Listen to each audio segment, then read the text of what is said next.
السلام علیکم ورحمت الله وبرکاتو. ډیرو محترمو معززو مسلمانانو ورونو، لکه څنګه چې نن مبارکه شپه ده، د جمعې شپه ده، غواړم چې یو ډیر ښکلی او خوږ حدیث تاسو ته بیان کم چې ډیر زیات اجر دی په هغې کې، او حدیث هم حدیث قدسي دی عزتمندو، او انشاءالله ټول به دا عزم وکړو چې په دې نیتې واورو چې عمل پرې وکړو، او زه هم د دې دپاره وایم چې اول پرې زه عمل وکړم او بیا پرې تاسو عمل وکړئ. کوم حدیث دی، څومره ثواب لري او کوم الفاظ دی؟ صحیح د مسلم حدیث دی. نبی صلی الله علیه وسلم فرمایي د قیامت په ورځ باندې چې دا سخته ورځ ده او ټول انسانان په هغسې یو هیبت کې، یو په مشکلاتو کې چې د هغې تفصیل تاسو ټولو ته معلوم دی، د ټولو انسانانو په حضور باندې الله جل جلاله به آواز وکړي. څه آواز به وکړي؟ یو خاص خلک دی هغې ته آواز کوي، او د هغې عمل به ویني چې هغه کوم عمل کړی دی چې هغې ته آواز کوي. سبحان الله. الله فرمایي، نبي صلی الله علیه وسلم فرمایي، الله جل جلاله به آواز وکړي: این المتحابون بجلالی، چیرته دی هغه خلق چې زما په وجه باندې د یو بل سره محبت. سبحان الله. دا ډیر آسان عمل له عزتمندو چې الله یې چاته آسان کړي، او ډیر ګران عمل هم دی چې الله یې چاته ګران کړي. الله دې موږ ته آسان کړي. څه به کوي په داسې خلکو باندې چې یو بل سره محبت یې د الله د رضا دپاره.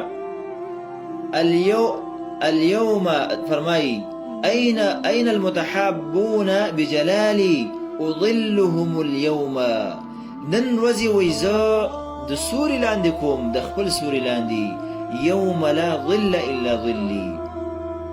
داسې ورځ ده چې بل سوری نشته دی. بل روایت کې ورسره عرش ذکر دی، مطلب دی عرش دی چې د عرش د سوري لاندې کوم. سبحان الله.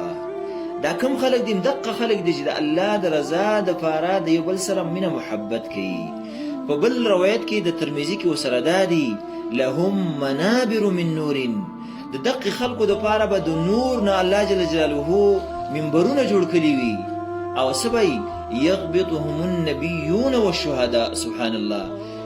دغه خلک چې د الله د رضا دپاره یو بل سره محبت دی، او الله ورته آواز کوي چې چېرته دي، د خپل د عرش د سوري لاندې کوي، او داسې ښکلي منبرونه به ول الله جوړ کړي، په هغې به کښېنئ چې انبیا او شهیدان دی به پسې پسخېږي. ګوره عزتمندو، دا ډېره عظیمه مرتبه ده او درجه ده. د دې مطلب دا نه دی چې د انبیاو درجې د دې نه کمې دي، نه، دا خصوصیت الله یو چا ته ورکړي، په یو شي کې یو صفت، یو خصلت یو مؤمن ته ورکوي چې هغه شهید ته نه یې ورکړی یا نبي ته نه یې ورکړی. نو سبحان الله، داسې منبرونه به الله جوړ کړي، او داسې درجې به چې انبیا به هغې پسې پسخېږي او شهیدان به هغې پسې پسخېږي.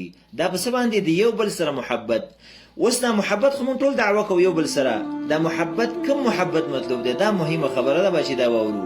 عزتمندو، یو علاقه ده یو بل سره، د ډېرو خلکو سره به ستا هم علاقه یې، زمونږ هم تعلق دی، یو دای، او دا په کار د عادي ده، دې کې څه مشکل نشته دی چې ګناه پکې نه وي او حرام څه پکې نه وي، غلا دروغ ګنډکپتوب دپاره نه وي. علاقه یو بل سره دنیا دا به سړی ساتي. یو محبت دی. محبت هغه دا ده چې هیڅ قسم لالچ به دې پکې نه وي. د دنیا تعلق د دنیا دپاره کېدلی شي، تجارت دپاره کېدلی شي، د بل څه دپاره کېدلی شي، د بل څه دپاره الی آخري. اما هر چې محبت دی دا صرف د الله جل جلاله دپاره به وي. یو چا سره به ستا محبت وي صرف د الله وجې نه، دا سړی مې خوښ دی، نه دا چې ما سره احسان کړی دی، نه دا چې ما سره به آینده وخت کې دا کار وکړي، او نه دا چې زه ته دا تمه لرم. که چېرته دا هم تا سره وکړي، احسان هم تا سره وکړي آینده وخت کې، او ښېګڼې هم درسره وکړي، دا بېله خبره ده، لیکن ستا به دا نیت نه وي.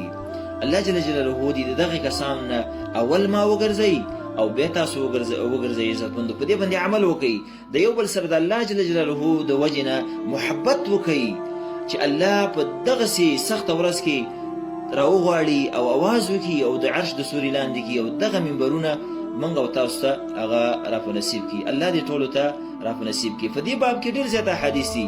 یو ښکلې عظیم شان قصه ده، هغه به سبا کوم، هغه هم ډېره ښکلې ده انشاءالله. هذا وبالله تعالى التوفيق، والله تعالى أعلم.